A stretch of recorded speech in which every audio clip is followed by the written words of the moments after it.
Hello, my name is Lee Taylor, and I'm going to go over a few housekeeping things before we get started. Our session today is in Zoom webinar. That means that all attendees are muted and your videos are off. We are recording the session and we will make the recording available soon. Please use the Q&A feature at the bottom of your screen for questions. We will have time for questions and answers at the end of the presentation. ASL interpreters will be on screen throughout the session. They will be spotlighted, and you can change your view at the top portion of your screen. If you change it to gallery, you'll be able to see the presenters and the interpreters. Also, we have enabled transcription. If you do not see that on the bottom of your screen, click the CC button. We know that there may be technical difficulties, and we appreciate your patience if we encounter any today. So for certificates of attendance and CEs, you must be in the content portion of the webinar for at least 90% of the session to be eligible for a certificate. This is a mandate by the boards. Please do not leave the webinar until the conclusion of the Q&A, as that counts as part of the session. You do not have to enter your contact information in the chat, as attendees and their time is tracked by Zoom. You must use the same email address or link to participate in this session as the one you used to register. For example, if you receive the link to your work email, but you join from your cell, you're fine because it's under the same email address. If you are using a link forwarded to you by a coworker, that will not work. You will not be able to receive CEs because we will not recognize you in the room. It's our way of tracking who is with us. Also, you must use the same email address to register for each SOC learning series. That's the unique identifier that we're using for tracking purposes. So in the coming weeks, you'll receive an email from me that will provide a link to access the session evaluation, then your certificate. On the screen is a screenshot to show you the landing page for those evaluations and certificates. You must complete the session evaluation in order to proceed to the certificate. And you're responsible for printing your own certificate. We don't mail or email those anymore. This website houses several years of the System of Care Academy. So if you lose your certificate, you can access this website and print another at any time. Now, let's learn about our presenters. First, we have Leila Salisbury. She's the Executive Director of the Kentucky Center for Grieving Children and Families, which she founded in 2020. She currently serves on the membership committee of the National Alliance for Children's Grief. She has also worked as a volunteer with the McLean Fletcher Center, a children's grief center in Jackson, Mississippi, and raised a grieving child after her husband died when her daughter was 5.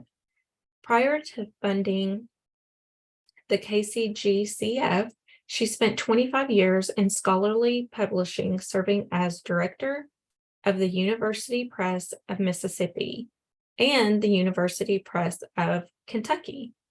In these roles, she was also active in the Association of American University Presses, serving on its board of directors and numerous committees. She's a graduate of Davidson College in North Carolina and has an MA from the University of Kentucky. Our next presenter is Katarina. She's a junior at Lafayette High School in Lexington, Kentucky. She lost her father at the age of 5 and spent 3 years attending groups at a youth-based community children's bereavement program. She lost her maternal grandmother when she was 12. She now volunteers regularly with an equine-based therapy camp and program and is the team facilitator for Peer Healing, an online evidence-based grief support program for teens aged 13 through 18, and that is locally run by the KCGCF. Welcome, Leila and Katarina. Thank you so much. We're incredibly excited to be here. There's so much we want to cover today, so we will just dive right in. And please, lots of questions. We want to make this a conversation. I am going to see if I can pull up my slide deck. Here we go. Oh, yay. It's all working. No tech issues so far. Today we're going to be talking about kind of setting the stage for youth bereavement in Kentucky, some of the challenges that we've got in the space, and then some tools that we've got, and some opportunities for beginning to address the issue of youth bereavement in a systematic way for our state. So I will jump ahead to, let's set the stage for what's happening. So I'd like to say that youth bereavement is the public health crisis that we just haven't been talking about, but it's not a new problem. And one of the things, that I feel like our organization is here to do is to socialize this conversation and to figure out, how do we activate a statewide network of advocates and people caring for the kids who are bereaved. So what does the picture look like for Kentucky? Kentucky's number 5 in the nation in childhood bereavement. So that data translates to 1 in 10 children. So if we're thinking about, as a point of comparison, looking at, say, 2% of our children in the state are affected child abuse or identified child abuse and neglect. So we're talking about an even bigger issue in terms of just the sheer number of children and teens that are affected. This 1 in 10 number, I also like to say, is a conservative estimate to some extent, because it is the data from the childhood bereavement estimator model, but that's only looking at parental and sibling bereavement. Those of you working in this space know we've got many children in Kentucky who are in kinship care. So this number isn't really adequately measuring death of primary caregivers in situations where kids are in kinship care. It's also not really tracking peer deaths, which, looking at some studies, can actually affect children in terms of their mental health and functioning as much or more than a sibling death. So, I think it's safe to say we're looking at 10%. Looking at some of the newer data we've just gotten our hands on, there's the State Opioid Abatement Advisory Commission beginning its work. So we asked for some data specific to Kentucky related to opioid parental deaths. So that 25% of those bereaved children that we were talking about are opioid bereaved children. And that'll we'll talk about some of the differences and additional challenge for those children and families coming later. But the visualization I like to use with this is children. If we're looking at the number of children bereaved in Kentucky, we could fill Rep Arena 4 times over. And if we're looking at the opioid bereaved children, that's filling Rep Arena to the rafters. So just to help give a little context, why does it matter that we've got all these kids who are bereaved? Looking at the outcomes for parentally and sibling bereaved kids, it basically just completely disrupts their developmental trajectory. So we're looking at, one of the ACEs, death loss for children and youth. One of the data points showing the most immediate disruption for students are educational outcomes. So the Social Security Administration in 2019 did a study looking at kind of some long-term outcomes for bereaved youth. And they determined that 19%, nearly, it was 19.4, I think. So nearly, you could get it up to an even 20% bereaved youth suspended, expelled, or have to repeat a grade in school. So I think you're looking at severely disrupted educational outcomes. Bereaved children are also more likely to be classified as disabled. And then are at higher risk for mental health issues, behavioral health challenges, cycles of addiction, all of these things, that we don't want to see for our kids. One of the things buried in this data, also looking at youth of color, and that's something I think COVID particularly highlighted, the disproportionate deaths among populations of color. due to COVID. So this also, even before COVID, youth of color were disproportionately affected by bereavement, and especially parental bereavement. So COVID just again amplified that adverse situation for youth of color. So we're looking again at a lot more children and who tend to be vulnerable children as well. So who is the Leila, KCG? Yes. can I interrupt for 1 second? Can you Absolutely. switch to from the presenter mode, like hit your slideshow button and then start from current slide so that the slide will be larger? Yes. Here, let me get this out of the here.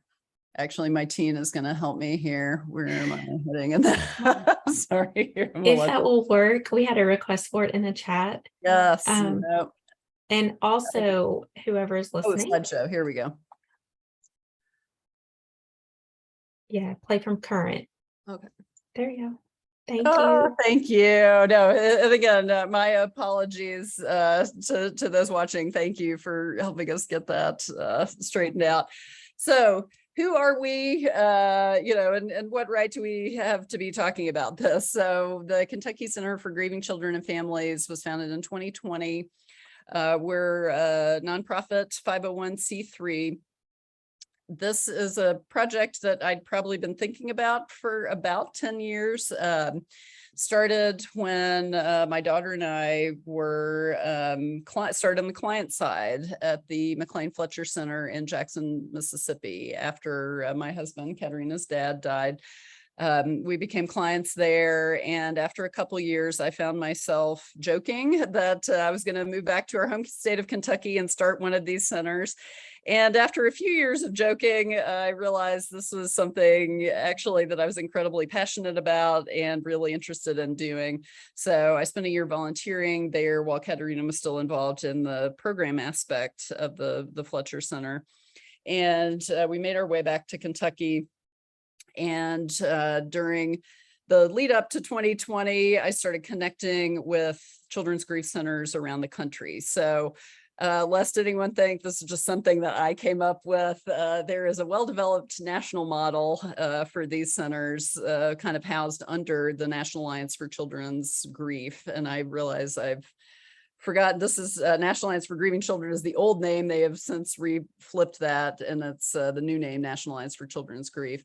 There are hundreds of formal centers, but also smaller operations that get professional learning, program advice and development from the NACG. The Dougie Center in Portland, Oregon is kind of the original mothership of these children's bereavement centers. They created and sort of established this peer companioning model for children, teens, and families.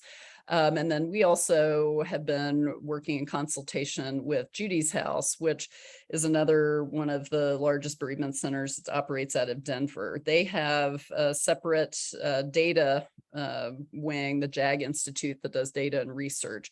And if you see me refer to or look up the Childhood Bereavement Estimator Model, the CBEM, that's available on the Judy's House website, and it collects both national data and infographics on children's bereavement, but also does state by state breakdown. So when I'm citing specific instances and numbers for children's bereavement in Kentucky, the Judy's House CBEM report is where I'm drawing that from. And they were the ones who also worked with us individually to put together the opioid bereavement numbers to break down some of that data as well. So the good news is we are in good company across the nation. You know, the bad news is Kentucky was a little bit late to this particular party, in that I think it was us, West Virginia, and I want to say North Dakota perhaps were the last 3 states that didn't have at least one of these centers. As a point of comparison, Indiana and Ohio each have at least 9 similar centers operating. So again, we have a lot of professionals in the space that we regularly are in touch with, talking about program ideas, organizational models. We are also part right now of a year-long program with Judy's House. We were one of 30 children's bereavement centers from across the country chosen to be part of a data and assessment initiative. So we're working with a sub cohort of 10 other grief centers, mostly in the Midwest, though also stretching down to New Orleans, spending a year developing a model for program impacts, looking very specifically at what kind of assessments we're giving to clients pre and post, developing some rigorous data around both the efficacy of what we're doing, are we achieving our program goals, that sort of thing. So I'm very grateful again to the folks at Judy's House, because though we are a new center, we're able to connect with them for a lot of, advanced thinking, professional expertise, and also be in conversation with centers. Most of the centers who are in our cohort have been around for 15, 20, 30 years. So though we are young, we have a lot of good expertise that we can draw on. So what are we here to do? We started with money through the gear grants that filtered through the Frisks. So we started with a partnership of 7 schools last year in Fayette County doing in-school grief support groups. And that kind of got us started. Originally, the plan was to begin with community services, but this funding opportunity came up and let us start in a larger way. So we began with the school-based services. This fall, we've also added community-based peer support groups in Lexington. And one of the things we'll be talking about shortly is the peer healing curriculum. That's a pilot we've been involved with for about 1.5 years now. And that's an online teen-led grief support group that, we can work with teens from all over the state for that. So that's going. What else do we do? Trainings, program advising, education, and advocacy. One of the things I envisioned for us is, we're an administrative training and program idea hub. We're doing direct service work here in Central Kentucky, and sometimes, we can travel a little bit for that. But I think also what we need to do is work with community partners all over the state to help equip you all to be doing some of this locally based grief support work. So just quickly, kind of what we learned from our first year in the school-based programs. If any of you are on here from the schools, I was kind of naive and I thought, oh, school-based services will be easier to launch than community-based. So it was not quite, but I will say I'm so glad that we began in that way, because the schools have been, especially our Frisk partners, have been absolutely incredible. And we could not have done this in the way that we have without their participation.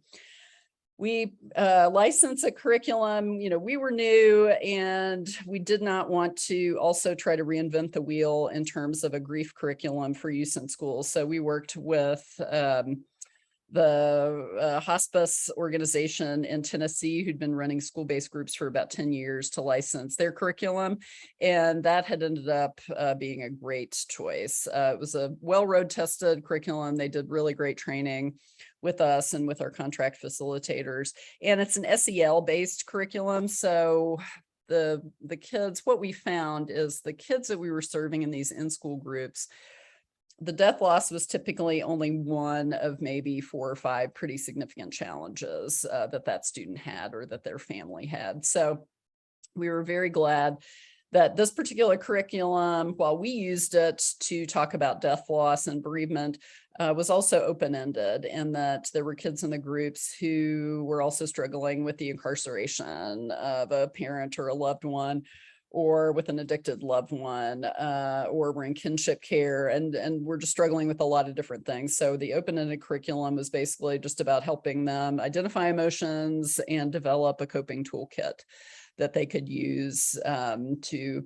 get through, their current challenge, and that would help them build kind of those muscles for coping more effectively and being resilient in the face of future challenges.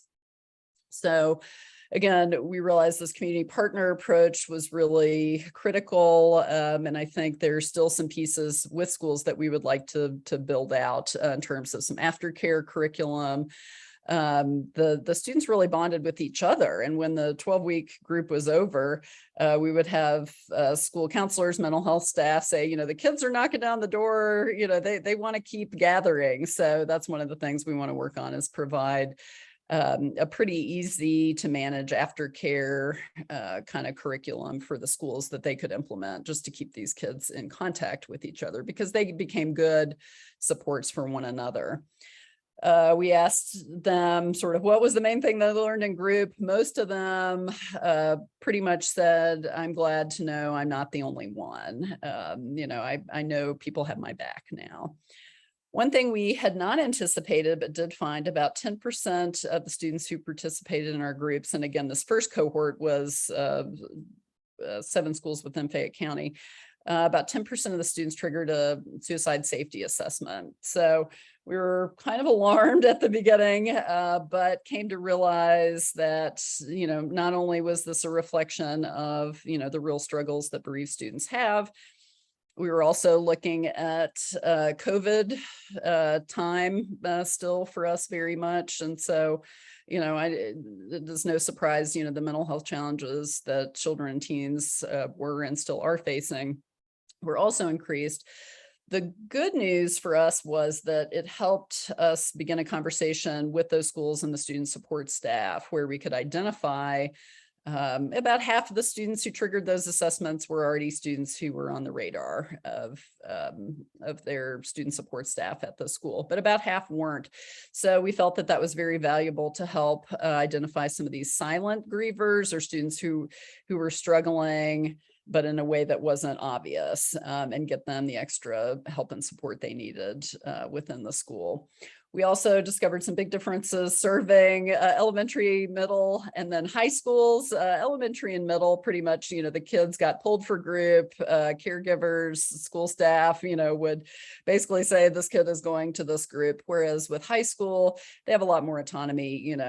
They're not necessarily banging down the door to begin with, saying, hey, high school counselor, I would like to join a grief group. This sounds fun, So the recruitment process for them was a little bit more challenging. We did have the benefit of working in tandem with, we designed the grant along feeder systems within these schools. So often a student who'd been identified at the elementary school might have a sibling at the middle or the high school, and the FRISC coordinators did an amazing job of communicating with each other and recommending for kids for the program. And we also liked the fact that it allowed for some continuity of care and group experiences, that siblings of different ages could be getting complementary services. One of the biggest challenges that I wish I still had answers for, this is something we can always keep working on. How do we engage with the parents and caregivers? And, when I started noticing kind of the disconnect, parents and caregivers would say, I'm happy for the student to do group, but we offered a companion Zoom parenting information and education group, trying to give them information about developmental issues with grief, behavioral things to look out for, parenting strategies for grieving children. And we did not get a lot of uptake on those. I think there are some things we as an organization can certainly do better and improve with that. But I think for a lot of the population that we were serving with the school-based groups, where again, 35% of the kids we had in our groups had lost a parent to overdose. So the remaining caregivers often had very limited bandwidth and frankly often just did not want to engage with their own grief experience. These were stigmatized losses that were hard to deal with, and they weren't extremely willing to engage. So anything I can do to get my hands on parents and caregivers to give them support and education that will help them better help their grieving children is a great thing. And we still have a ways to go with that. So that was one of the lessons learned. To back up a little bit, so again, why is grief so difficult for children? I think one of the things that many people don't understand, especially when children lose a significant person, especially a parent, sibling, very close friend. This is a loss that is with them for a lifetime. And it's a little better after COVID. I think more of us have experience with grief and loss. So the conversation is a little bit different than it was, but it's hard, I think, for many people who don't have either personal experience or a lot of training to understand children will grieve for a lifetime. Their grief will look different over time. And, at some phases, it will be at the very forefront of their minds constantly. Other times it's just in the background and doesn't influence their, successful functioning as much. But that's also a fluid thing. Whereas, Katarina, if you don't mind me telling a story on you, she was 5 when her dad died. Now she is 16. And do you want to? I don't know where you're going with this. Oh, after you got your driver's permit. Oh, yeah. I was, I've obviously had my grief for a long time, and I've, been in a lot of therapy and I've worked on it a lot. But after I got my driver's license, I just went through this and still I'm kind of going through it, intense period where I was just really sad and thinking about kind of, what would have happened if he hadn't died, would he be teaching me how to drive and doing all this? And it was I was not expecting it because, after over a decade, I've gotten a pretty good sense of knowing anniversaries, birthdays, all those bring up stuff, but this was kind of out of the blue, but it was a milestone moment where I didn't have, my other parent, and that just hit me really hard. So I think that is the perfect example of you never know. It's very hard for children or any griever to know what is going to be that trigger. And this is a perfect example, sorry to use you as a perfect example of the kind of lifetime milestone that will, very normally cause children to re-grieve a death. Younger kids sometimes lack the vocabulary to express their feelings, though post-COVID, often, some older kids are having trouble, naming the variety of emotions that come with grief. For younger kids, the child brain is not fully hardwired. You'll hear people watching kids at a funeral, and they maybe look sad and crying 1 minute, and then 10 minutes later they're outside playing, and the adults might look at that and say, do they not understand the gravity of what's happened? And they do. It's just for better or worse, unlike the adult brain, which is a little more adept at long form grieving, kids sort of have to do it in fits and spurts. Kids do not like to be different, and grief can feel incredibly isolating. And, developmentally, a lot of times kids and teens, on a good and normal day, they feel like they're the only person who has gone through X, Y, or Z. And so you add grief on top of that, and it just amplifies those particular feelings. Grief, even post-COVID, I feel like is still stigmatized. And Katarina will talk to you in a little bit about how this plays out.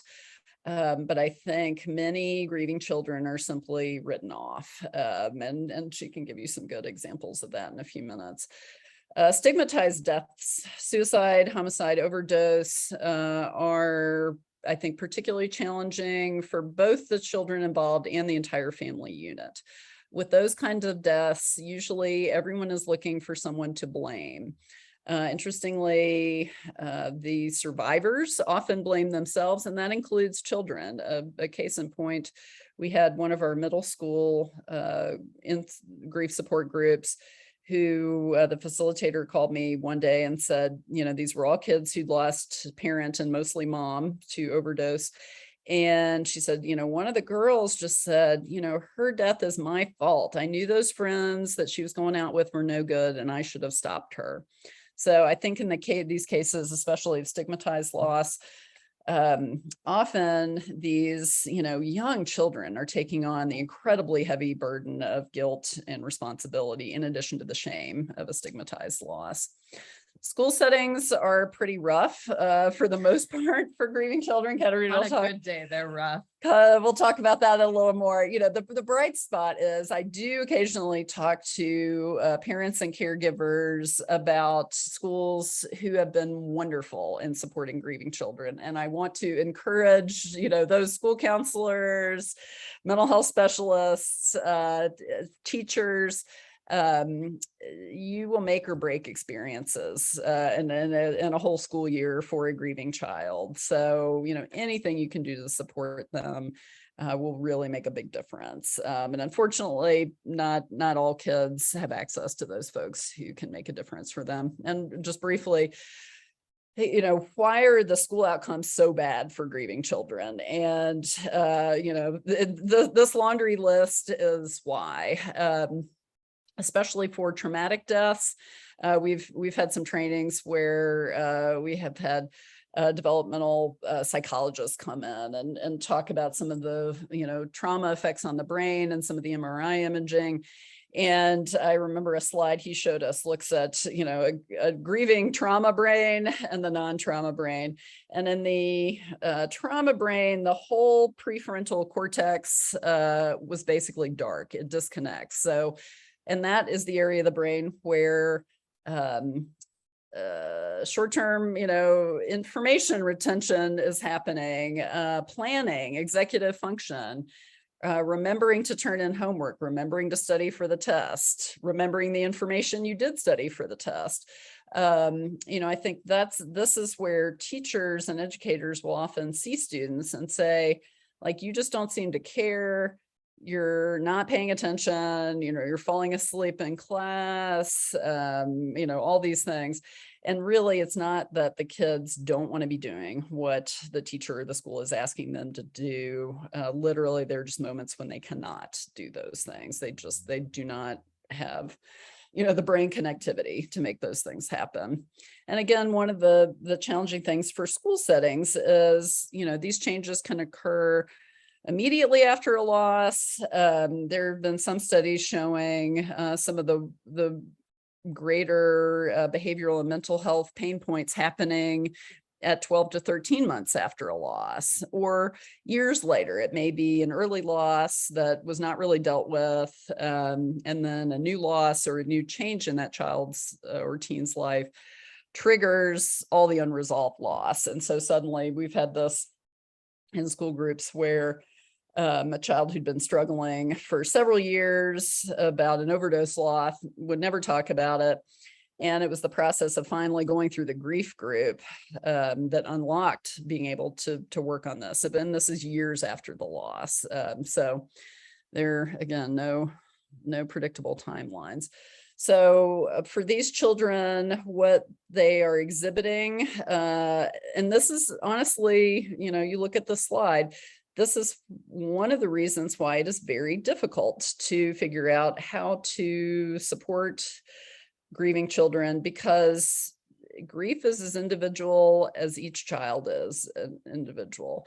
And the grief responses they will have are affected by their prior experience with loss, the level of kind of family support that they have at home, any pre-existing learning or behavioral challenges.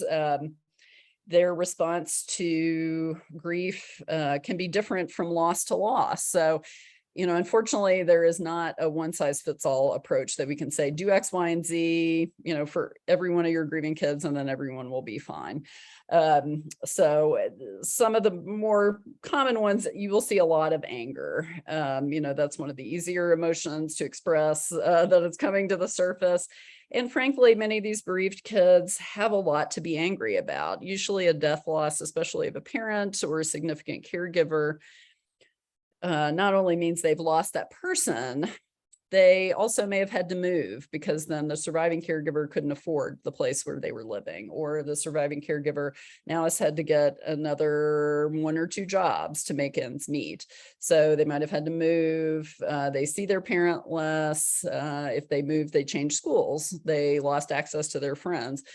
So it's the death loss often triggers a cascading series of losses that, frankly, leave these kids angry because they didn't ask for any of these changes, and all the changes are unwelcome. There are some students who you could look at them and, would not guess anything has gone on with them.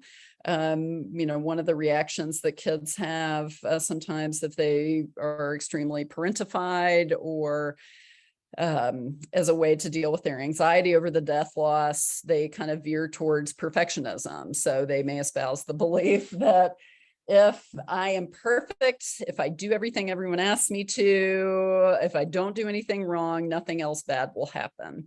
So, these are sometimes the kids, the minimal response kids where, they can be struggling significantly. You just don't see it on the surface. We talked a little bit already about the guilt and shame, especially connected to stigmatized deaths. Risk-taking behaviors, particularly for teens, often increases in drug and alcohol use, self-medication, also risk-taking behaviors regarding sex, maybe not wearing a seatbelt in a car. Their rationale is, my friend died in a car accident. Everybody's going to die. What is the point of my wearing the seatbelt? This death loss has destroyed much of a sense of safety about how the world works for them. And so they kind of feel like risk-taking behaviors totally make sense. For littler kids, though, not necessarily littler kids, developmental regression. So you'll hear a lot of stories about youngsters who were potty trained, and then someone dies, and then suddenly they're not potty trained anymore, at an age, much past where that normally would have been an issue. Also for school, if there were pre-existing, learning challenges, physical challenges with kids, those will, if they've been resolved, they may sometimes come back, or they, if it was something that was still in progress, those challenges will worsen for a time with the kids. Physical responses, I feel like in the year, both times following bereavement, these are the kids who are the frequent flyers in the school nurse's office or at their doctor's offices. The body, there's a great book that many of you may have heard of, The Body Keeps the Score, talking about, trauma lodging in the body, and grief certainly lodges in the body. So where you will see it, with all people, but especially with kids, headaches, stomach aches, illness, sleep disruption, incredibly significant as well. And again, isolation is really one of the bigger feelings associated with loss. And also there have been a number of studies looking at decreased self-esteem. And unfortunately, I think without interventions, this decreased self-esteem figures into a lot of long-term outcomes for these kids that are rob them of opportunities, education, employment, high level of relationships, all the things we don't want to see happen for them. And a lot of it can be traced back to some of these initial death losses. So just some of the literature looking at this, the best way to sum it up is just severely disrupted developmental trajectories. So I think for us in Kentucky, one of the most critical things to be looking at right now is continued cycles of abuse. So unresolved grief, it's hard to lean into your grief and process it and deal with the losses. It is far easier to self-medicate. And I think especially when you have a generation of young people who saw their, parent, primary caregiver die from substance abuse. And, these kids will say, my parent chose drugs over me. And unfortunately, this just kind of primes them to continue these cycles of abuse. And, the coping that was modeled, coping or not coping, that was modeled for them. Looking at, again, long-term trajectories, Social Security Administration and other studies have shown bereaved children have, again, the decreased, lesser school outcomes, which translate into fewer opportunities for meaningful employment and much lower lifetime earned income averages. So again, we're looking at the mental health issues that are not a surprise: depression, suicidal ideations, or suicide ideation or behaviors, PTSD, functioning impairment. And again, kind of this cascading series of negative life events, I think, is key with so many of these kids, because I think, kids with trauma and who've had a number of the ACEs, that's sort of where they already are. And the bereavement just further amplifies the series of negative events. Some of the newer studies coming out of, I think it's either Norway or Finland. I've got the citation at the end of the slide deck, looking at early deaths. So not only are parents who lose a child far more likely to have an early death, but that some of that data has translated over into the children have much less of a life expectancy. Some other studies have looked at health outcomes for bereaved children and looking at, I think it was a 35 to 44-year-old age range for now adults who were bereaved as children. 35% of them experienced much poorer health outcomes. So again, we're talking about everything from employment, education, but also physical health and early death. And my point is, to sum up, the interventions do help. They can disrupt some of the disruption that is happening. And again, so many of these supports are critical, not only for the kids, but for the caregivers, because, at the end of the day, the home is only as functional as the adult leading it. So as much as we can do also to provide supports for these adults. So I've talked a lot, and I'm going to turn it over to the more interesting part of this pair, my daughter, Katarina, and take it away. Hi, I'm Katarina. I'm a junior at Lafayette High School. And when I was 5 and we were living in Jackson, Mississippi, my dad died. Because, I was so young. Like, my mom told me that he died in a car accident, and I later found out that he had died by suicide. But, regardless of how he died at school, because, it was like it was a community. And so I was known as the girl with the dead dad, because that was then like my identifying feature, basically. And, so like teachers would bring it up in class, like kids would point it out to me, or like they would like come up and say to me, like, your dad's in hell, right? And like all sorts of other stuff that was completely unhelpful and that I did not want to be called out in class for. And it was just, I struggled a lot during that time because, I was being called out in class to like, I was having people tell me that they were praying for me and my family, which was a nice thought, but I was like 5 and like wasn't really what I needed to hear at that point. And I struggled a lot in school because, almost every aspect of my home life had changed. My dad was the stay-at-home dad, while mom worked. And so like he was the one who like, got me ready in the morning, took me to school, picked me up, helped me with homework. And so, after he died, like all of that changed. And, it was just, I was really sad during that time. And it seemed like my whole like world had shifted in like one moment. And it was like later in the school year. So, everything was like pretty set. And I was just having to keep going to school and like try to finish out the year. Kind of my saving grace during that time was the McLean Fletcher Center. And it was the grief center I went to. Mom talked about it a little.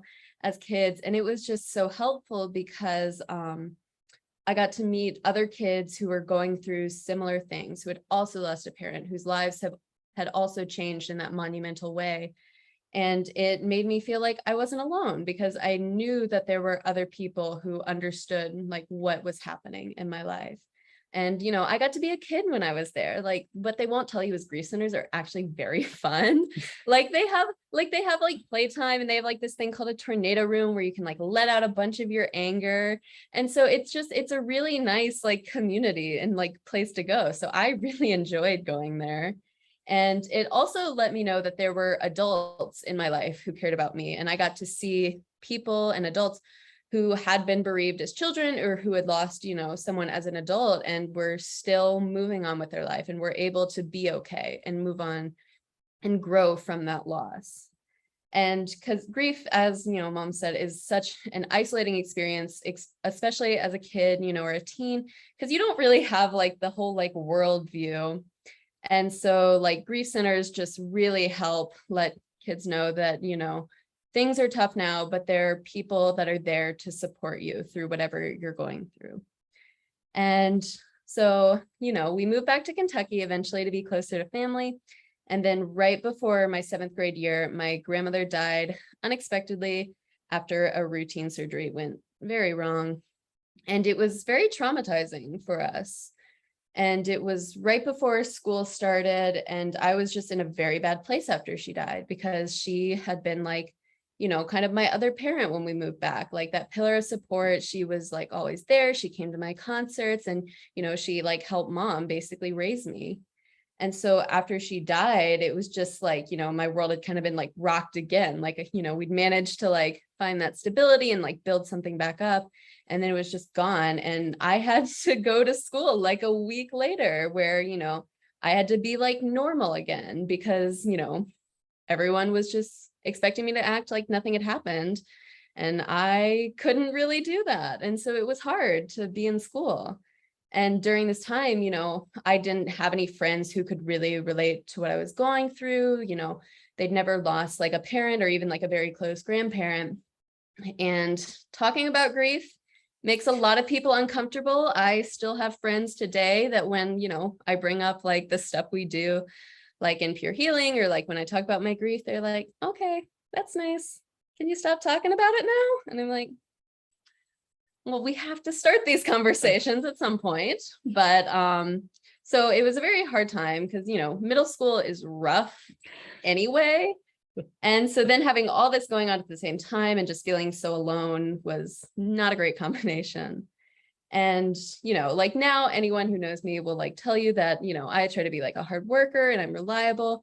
But during that time, I became very depressed, and my anxiety went through the roof. It was something I'd always kind of struggled with, but it got really bad after she died. And I also just didn't care about things anymore, because I figured, if someone so important to me could just like die, anything could happen and nothing matters at all, which is very common from what I've heard from other teens and their experiences.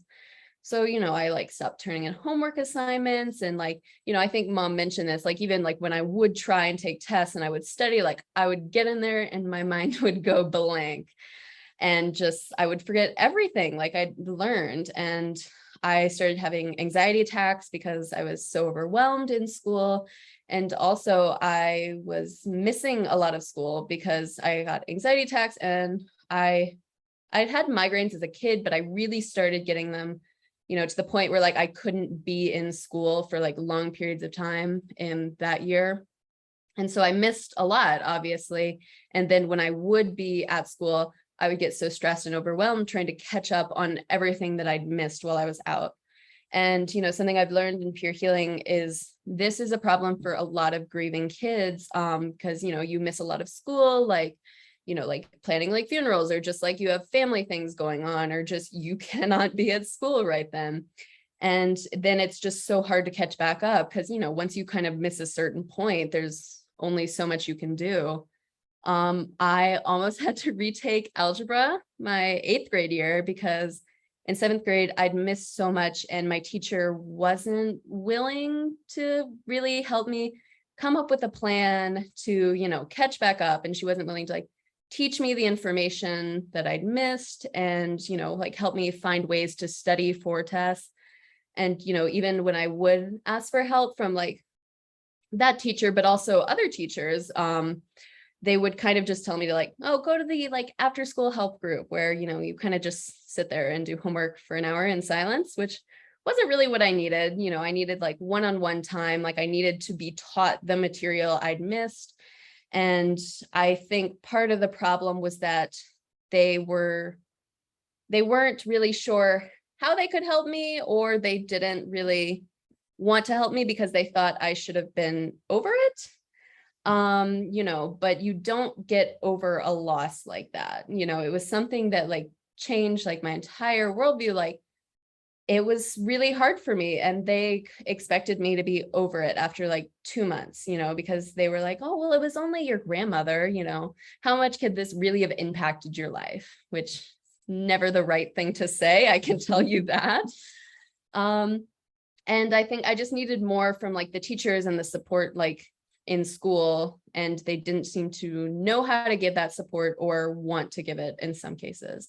And kind of in my mind, that cemented the idea that I was alone in my grief and like no one cared and no one wanted to help me.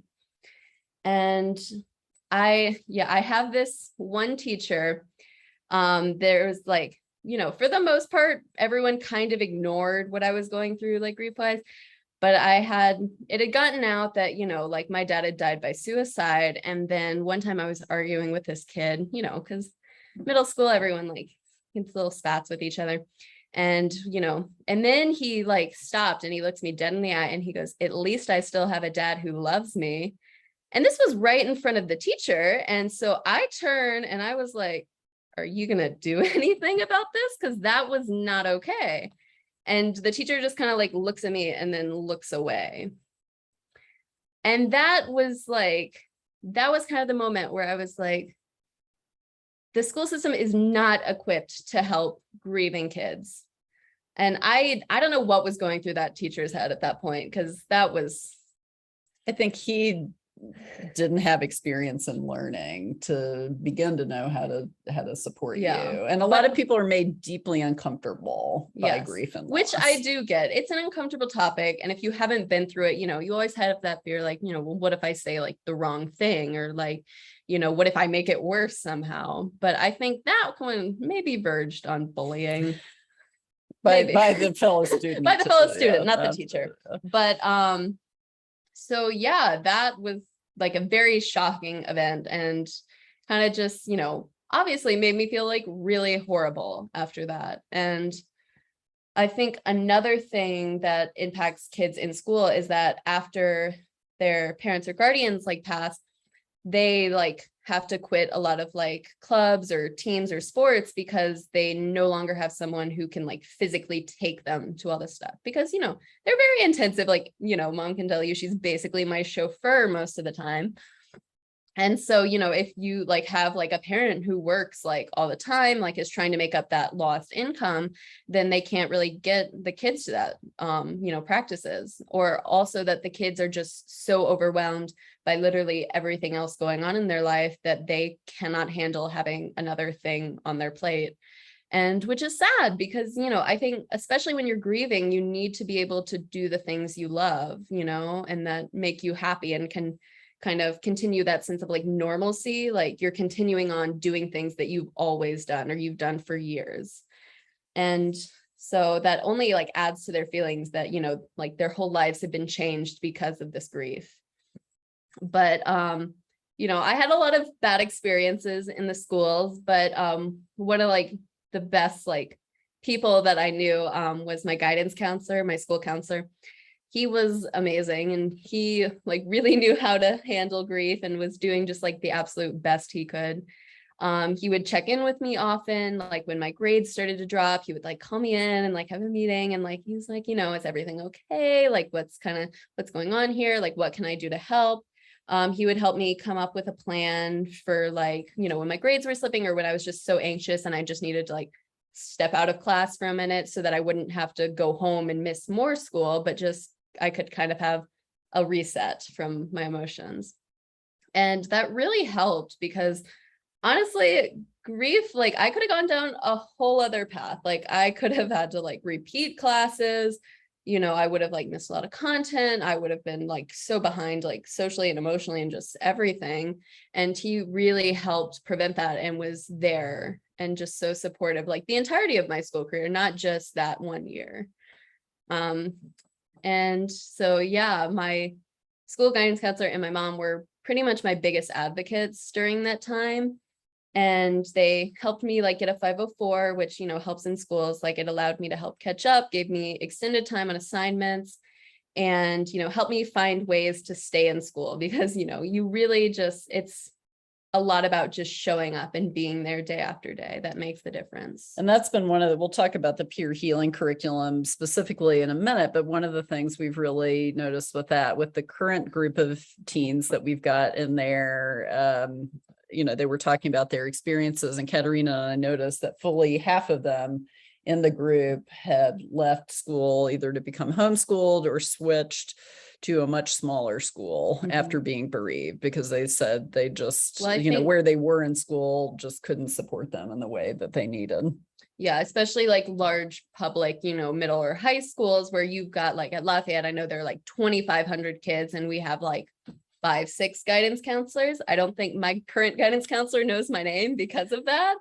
And so, when you're a bereaved when you're a bereaved kid, it's really hard, because you need more like one-on-one, like FaceTime with that person so you can come up with an individual plan.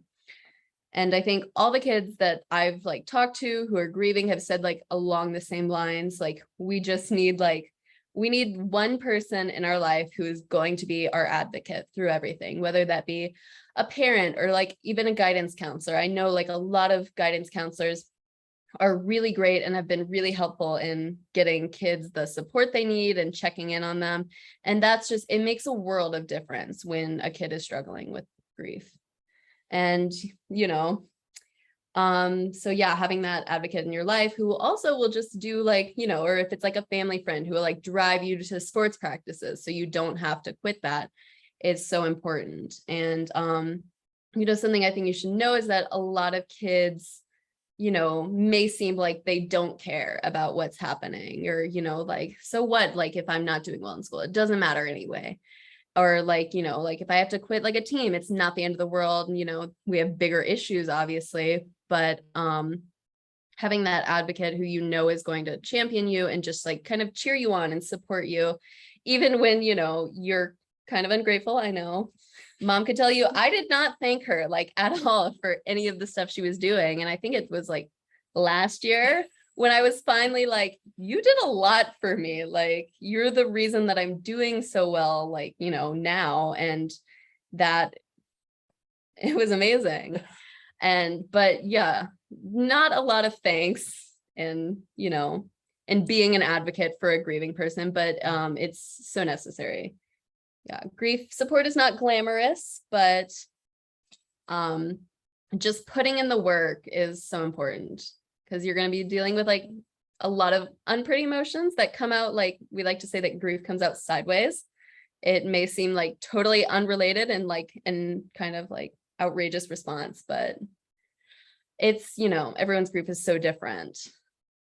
And I think it's so important to have these advocates in a state where our grief support resources aren't fully developed. Obviously, like we are so excited to be doing community groups and serving in schools, but we still have a lot of like areas that we're not yet serving or, who can't access these resources quite yet.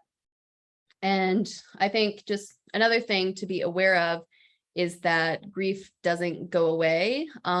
It gets easier to cope with over time, but even now, as we mentioned with the driving thing, I'll have these intense bursts of just re-grieving these losses that, I've processed multiple times over. And I think, they're obviously the developmental ages where you re-grieve. I think, what was it, 9, 12, 13. And then I think too, in high school, when you start hitting milestones like driving or graduating, all of those things come up again. And so I think, yeah, oops. You keep going. Yeah, I'm just now, still working through some conflicting feelings about my dad's death over a decade later. And I think peer healing, which we'll talk about, also has really helped me with that. But, I am one of the very lucky bereaved kids because I have such a supportive family. Mom literally runs a grief center, so that helps because we know how to talk about grief. And I, had a lot of like family friends, and I had an amazing guidance counselor who, helped support me through all of that. And, we had money to access like a lot of therapy and like other like supports I needed when I was really depressed. I was able to see a psychiatrist and like trauma therapist. We did family therapy, all the therapies. But, like it was hard to get some of those resources like for us. And we are like very lucky and very privileged to have those resources. And not everyone is lucky enough to get that. So a lot of times the only people they have helping them, are kind of like their school counselors and then, you all. And so I came here today kind of to talk about like what a difference you can make like in a child's life by advocating for them and just supporting them through their grief.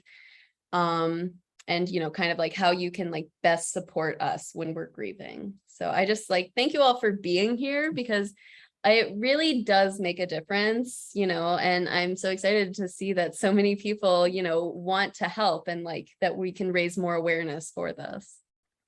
Aww. Thank you, Katarina. Again, she speaks so beautifully about this. And so I think all of this is a good lead up to kind of what we're currently doing with our peer healing pilot. So this is the background. The longtime kind of gold standard evidence-based family bereavement curriculum is the ASU Family Bereavement Program. So there was a group, University of Chicago Med School, the daughter of the head of the Children's Hospital there died accidentally in a drowning. And so his surviving teens started an online platform, Surviving Life After a Parent Dies. And sort of with the encouragement of their other physician parent, they wanted to look at, how do we, create a new bereavement curriculum that's a little more up to date. So they took this gold standard curriculum and decided the main change was to flip it to a teen-led group that would better engage teenagers. And then, they got the grant, they started working on that, and then COVID happened. So they decided to make it a virtual platform curriculum. And they incorporated, because it was then on Zoom, they incorporated more games and tried to make it a little bit more interactive since it was online. They also brought one of the other newer pieces I think that they brought to this was the mindfulness exercise that's incorporated in each of the week's lessons. So there are a couple, the original, they developed a 10-module curriculum looking at, again, the key pieces from the original ASU curriculum, exploring, recognizing emotions, utility of thought, problem-solving iMessages, that had in our pilots has been one of the most successful and really sort of, you see the light bulbs going off with those, working on communication skills. And then also looking at kind of the weight of responsibility that sometimes grieving kids take on. And so, doing some kind of hands-on exercises and discussions to unpack some of those things. So they spent over a year sort of retooling the curriculum, developing a training protocol. And they had presented, on this project that they were doing and said, they were looking for partners to help pilot this. So we got involved, and originally there were 3, but I think there were only 2 centers who ended up, going through a series of pilots. So us and friends of Anya in Manchester, New Hampshire. So we did summer 2021 had that was our summer full of training. Weekly we did long training Zooms with 3 teenagers and then 3 adult support participants. So for the curriculum, there's a teen leader and then an adult support But really, I will say all the heavy lifting is done by the teens. It's all, they're the ones leading the discussions, leading the exercises. Sometimes they'll throw in a little bit of psychoeducation that the adult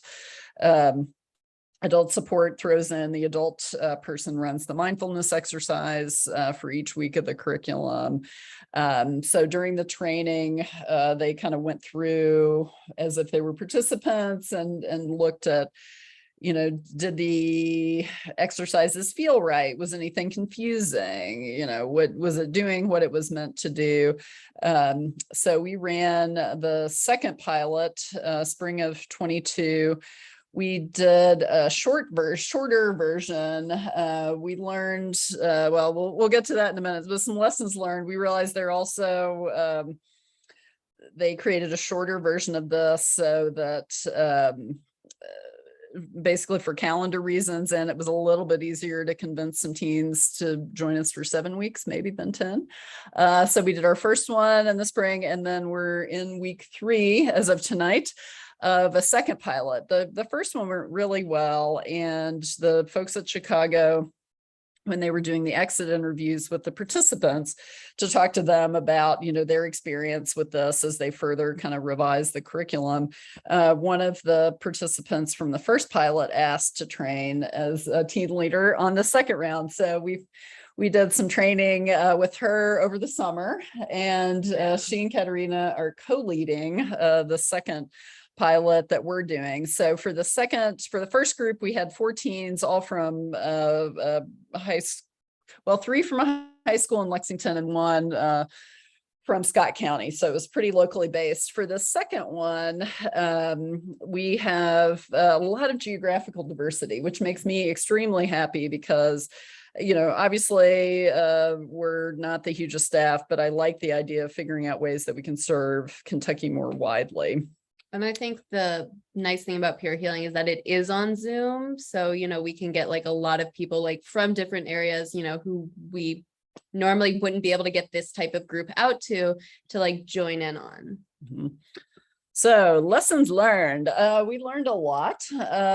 From my perspective, we actually had originally tried to start our first pilot with a couple of schools in Lincoln County, and we could not get that off the ground. And it was not for the fault of the wonderful school counselors and FRISC coordinators in Lincoln County, because, they did a lot of heavy lifting, identifying grieving students, kind of connecting us with those caregivers.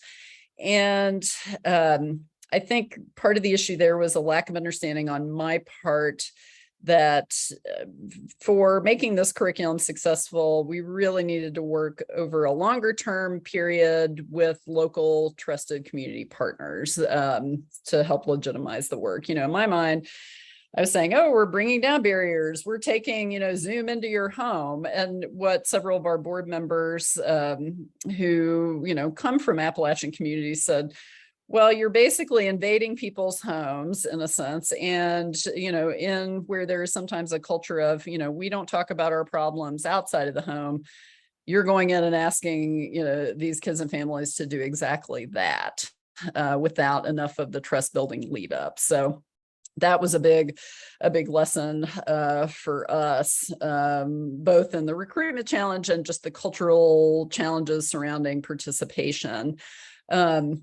One of the things during the training, I also want to highlight that you and I noticed. It's very the original. Yes, the original. Like we've since changed. Yeah, we've worked a lot on trying to make it like more inclusive, but it has, it's very aimed at more. It was very aimed at more, I would say kids upper, coming from more affluent or very stable, educated families. Yes, like a lot of the language used in the curriculum was like, like a lot of SAT words, like a lot of like, at one point they were like, I'm sure you're familiar with like it was John Cabot's mindfulness practices. And we were like, no, most kids are not going to be familiar with that. And so we worked a lot, and the Chicago people were very supportive of like, and we were like, once we kind of pointed it out, they were like, oh yeah, that's kind of a problem. So we've since like worked a lot on editing that out so it can be more accessible for everyone. And I think that's one of the things you do, you are particularly sensitive towards, is when, like, for example, this last week when you were talking about Kahoot. Yeah.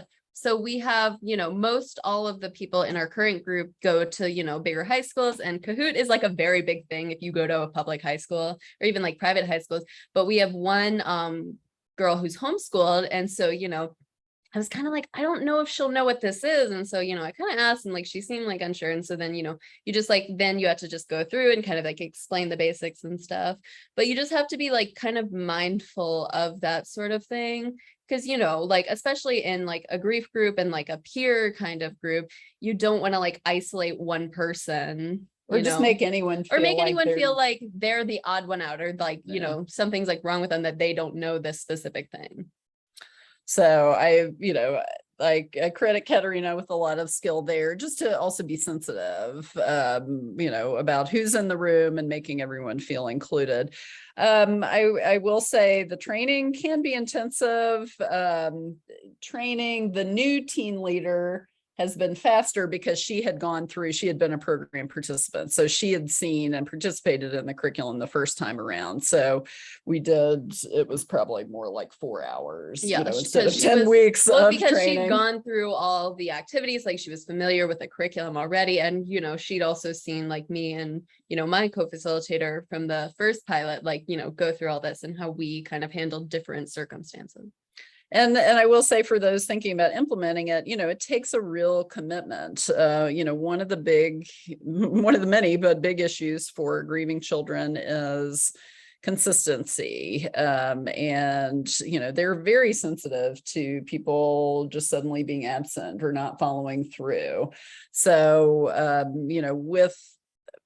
in running this, you really have to get both an adult facilitator and the team leader who are willing to stick with this and be present every week in a very consistent way. And I think honestly, having 2 teen facilitators, like we found that to be very helpful, actually, because in the first pilot, there were a lot of times when like, one of us couldn't make it to one of the sessions, but there would still be like someone familiar, a teen still running the curriculums. And I think this time it's helpful because, my current co-facilitator and I, like, we can draw on each other's like strengths and weaknesses, and like, if like, she's like very like, she's like so good at getting like teens to open up and like sharing her story. And it's like really amazing to watch, and I'm like more familiar like with the curriculum and how to like make it more accessible for like all the people and inclusive of all the people in group. So we kind of like use that, and together it's just, I think it works really well. So I think one of the other things we learned is, having pairs, who complement each other's strengths. And, the reality of, still during this post-COVID world is that, unexpected things do come up. So however you can structure the program to ensure at least a pretty high level of consistency, even if it's slightly different every once in a while. I know I've focused on some things, pain points we had about the curriculum, but I will say we are huge fans of the curriculum. It is incredible. I think the fact that it is teen-led is so powerful in helping normalize grief, in empowering teenagers to own their grief and to talk about it and own their stories. So do you want to talk about kind of what that felt like for you going through that? Yeah, so the curriculum is kind of intense, which I was not expecting at first. So what? Who is this good for? So this is very good for teens who have come from like a place where they've been talking about their grief a lot, or who've been through therapy, or like whose parents are like very supportive and like have very open communication about a lot of hard topics, because we do cover a lot of those in peer healing. And I think when I went into it, I wasn't quite expecting it to be like that level of vulnerability, but it was, and I'm very grateful that they put that in there, because it taught me a lot, and it allowed me to work on some things that I thought that maybe I'd resolved in therapy and then found out I didn't. I know right after we trained on the curriculum, the summer of 2021, like after it was like the 5th week or something that we trained. And then, you know, like for the first time in like 5 years, we went and visited my dad's like gravestone because, you know, I'd had complicated feelings about that, but just kind of going through the peer healing, like I'd worked a lot of stuff out without even like realizing it. Just like in training and just going through the curriculum. It worked on you. It resolved a lot of things, you know, that I'd like kind of kept in the back of my mind and not thought about. So it's a really amazing experience. And I think like the teens like get a lot out of it. You know, my co-facilitator said she mainly got like working on like communication in the home and how to communicate in a way that doesn't seem like kind of, you know, aggressive. Because I think, you know, when you're grieving, like your instinct is to lash out at someone. And, you know, I think we definitely had moments where that happened to us, but this has helped us work on like iMessages and statements where it's not putting the blame on anyone. And you can like have a conversation about like what you would like to happen and how can we make that a reality. And I think that's so important for, you know, kids and families going through their grief. So, and what I love too, you know, those are life skills and communication skills that all of us need, you know, in our toolkits as to be a functional human being. So while grief is the vehicle for this, the lessons in many ways are also universally applicable and just will help the kids and the adult leaders sort of throughout their lives. And keeping my eye on time, we don't need to go over these slides in depth. I just, for those who were referring to the slide deck later, I wanted to throw them in because I think, you know, both of us have touched on this, grieving adults or certainly grieving children. I think people are scared to bring up the topic because, and this not only is true, you know, somebody in a school setting, a fellow church member, community setting, but also even within a household, the child often will try to protect the parent's trying to protect the child. No one wants to bring up the death loss because they're afraid of making the other person sad again, when the reality is everyone's sad already.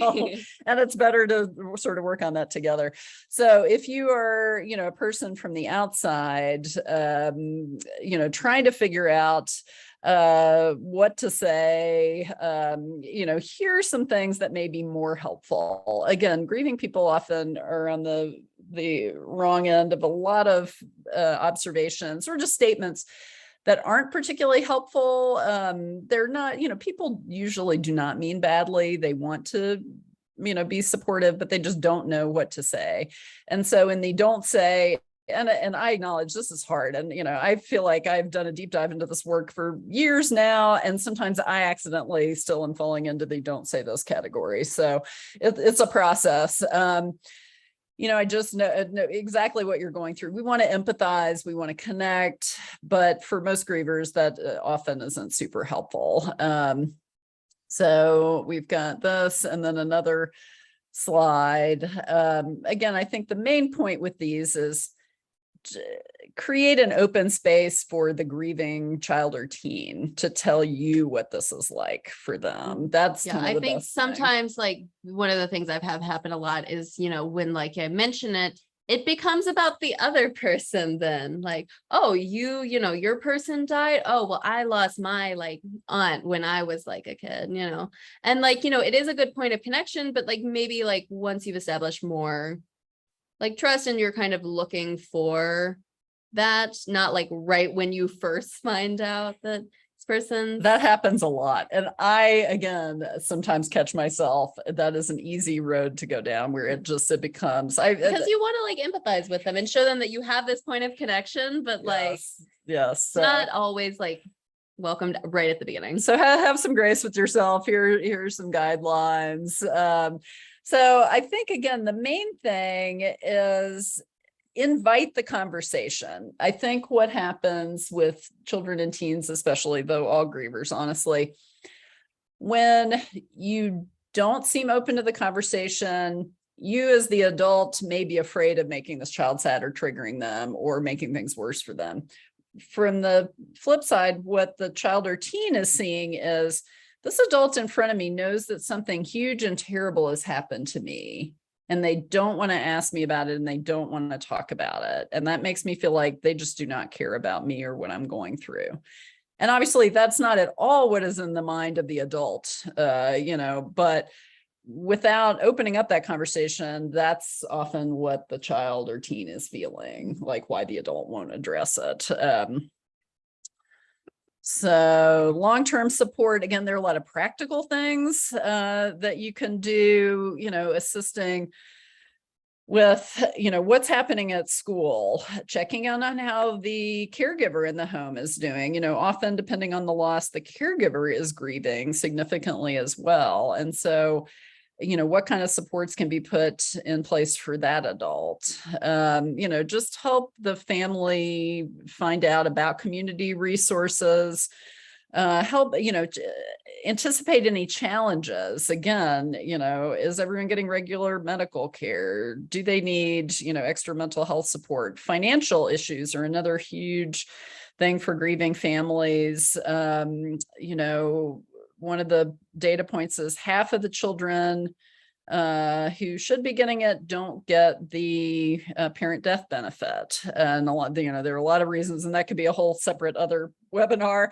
But there may be some things that you as the community partner can do to help provide some financial stability through the Social Security program that family may be eligible for.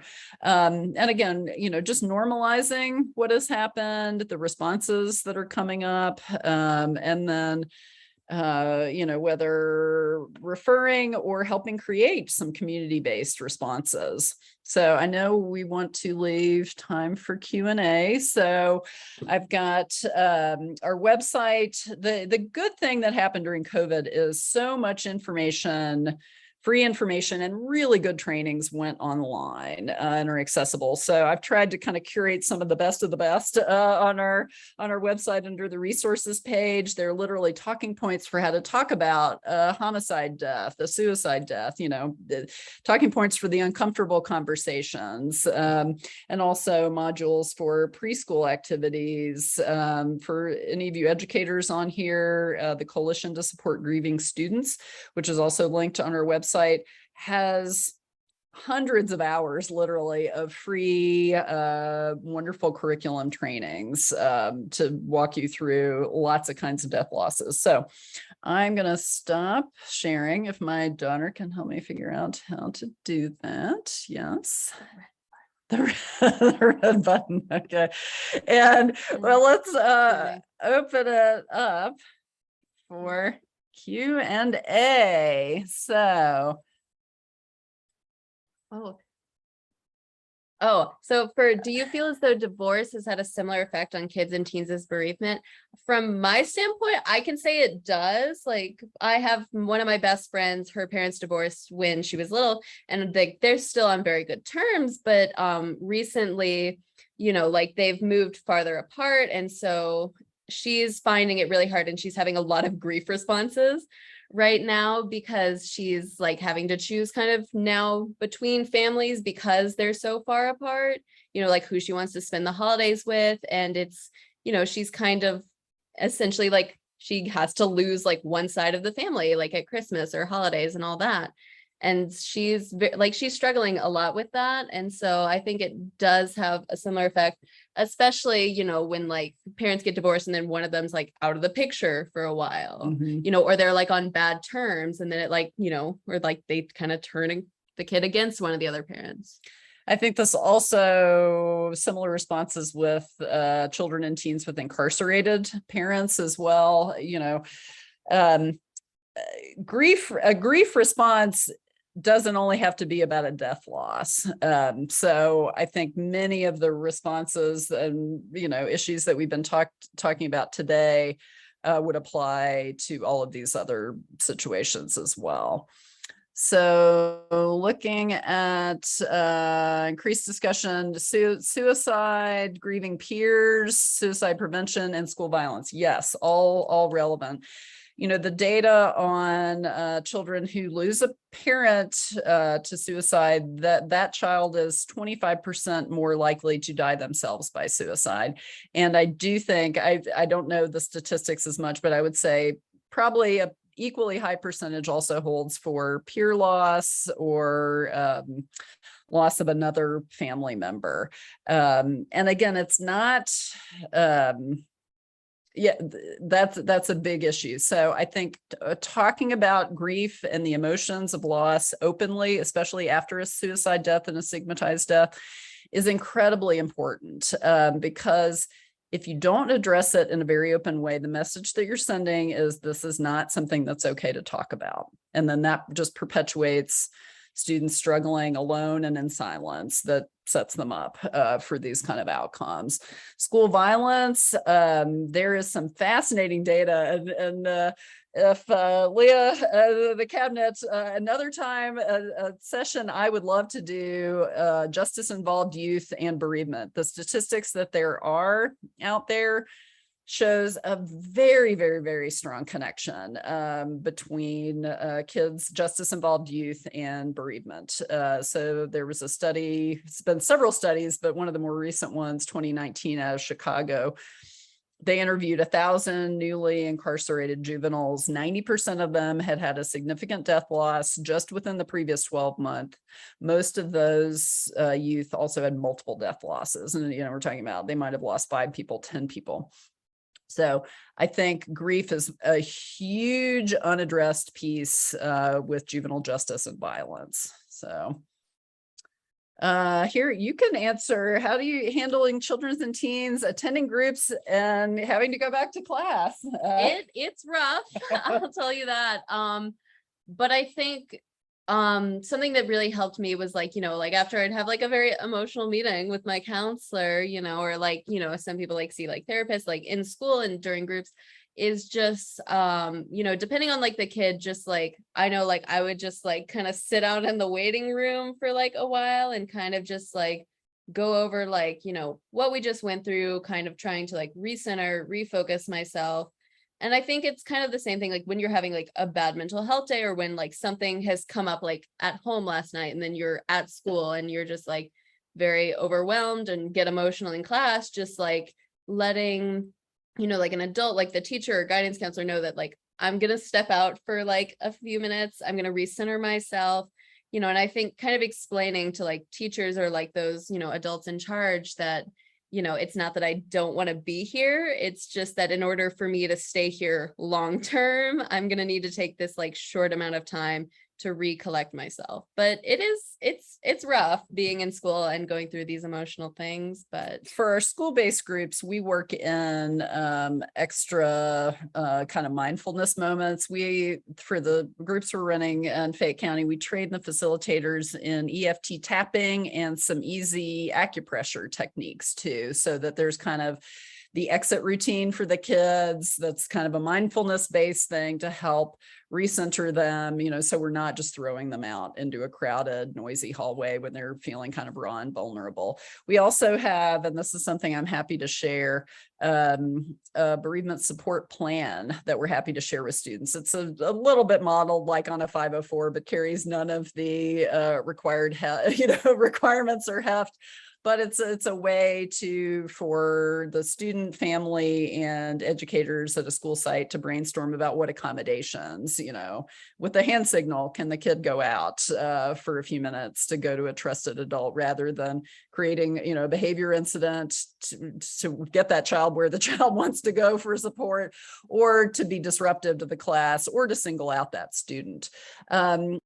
Someone asked about data, outcome data. So we do, for our school-based programs, we do clinical scales pre and post related to stress scale, anxiety, and the short version of the patient health questionnaire. So we do have pre and post results for that. And we're working as part of a data initiative now to refine those even further and make sure, we're asking all the questions we want to ask. We were delighted to find, because honestly, in our first year, I wasn't sure, we thought the program was good and working, but we didn't know what the data would say. And again, it was during that COVID time when everyone was struggling so much. But the good news was there was statistically significant improvement on all of the scales for all of our students.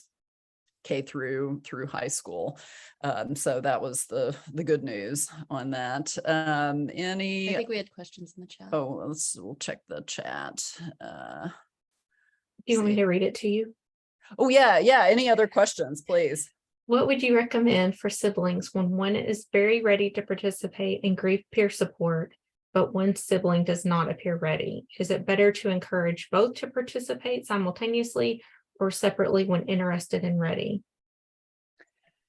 I think, if you've got one that is ready to participate, I would say go for it.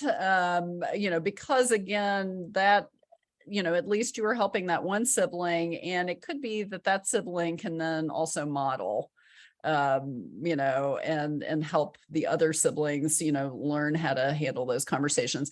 I think this highlights, unfortunately, one of the biggest challenges with the grief within a family unit. Each person in that unit will grieve differently. Very likely, some or most of the people in that family unit will not be willing to engage with the grief. So I think you sort of have to start with who is willing, model, some good behavior and self-care and engagement, and, try to, get the rest of the family unit more involved with that. Okay, 2 more questions. Yep. One is there any research on whether the types of grief, death, incarceration, abandonment, etc., should be separated into individual groups, or is it still beneficial if young people with all types of grief participate together? That is a good question. I don't know off the top of my head. There probably is. There's a lot of discussion among grief centers. Some of the bigger ones will offer birds of a feather group. So they will split out, say, the death by suicide or death by overdose, into discussions. I can see pros and cons for both. I do think having say a death loss only group versus including death loss plus incarceration, there's certainly commonality. These are kids supporting each other through all kinds of hard things, but I would think for the participants it may be slightly more beneficial to have at least everyone in the room is coming from more of the same place. What's your perspective on that? I think yes, but also I feel that it's important to have multiple points of perspective, because a lot of kids feel like their situation is the worst situation that could happen. Interesting. And I also felt like that when I went to the Fletcher Center, especially after I learned, my dad had died by suicide. And then I went in there and I heard some of the stories and I was like, oh, it's not that I have it easy, but at least, I am not the worst story in the room, and and I have supportive people, and so I think you can learn a lot from being in that type of situation. But I think it can be helpful, especially when you have a lot of stigmatized deaths, to kind of group them together because they know more specifically about what they're all going through. That's a good point. And I think that is possibly a hallmark of any kind of peer support. I know as the participant in the adult group, it was, that group often gave me a needed perspective shift on, the problems I felt I was dealing with and what degree of terribleness those were at any given moment. So that's a great question. Okay, last question.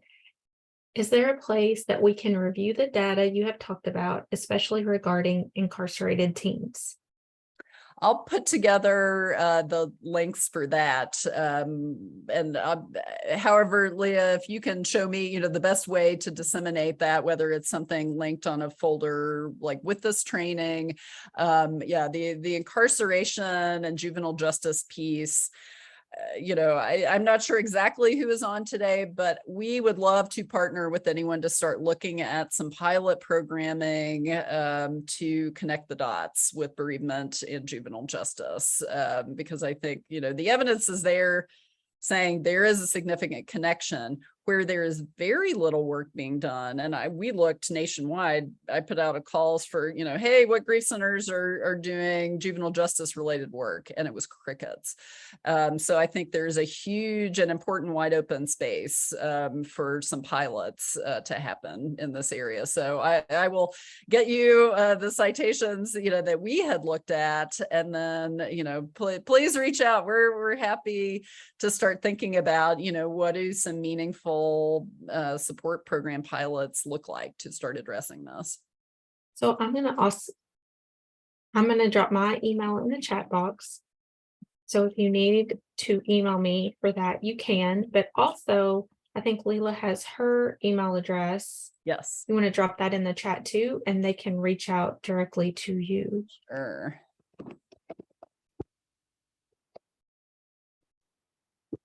And while you're typing that, I just want to remind everybody that's still on with us that the session evaluation will not come today. It will come in the coming weeks. So stay tuned. You'll receive an email from me with that link. And I just really want to thank Leila and Katarina for being here, for sharing this with us, for sharing your personal stories.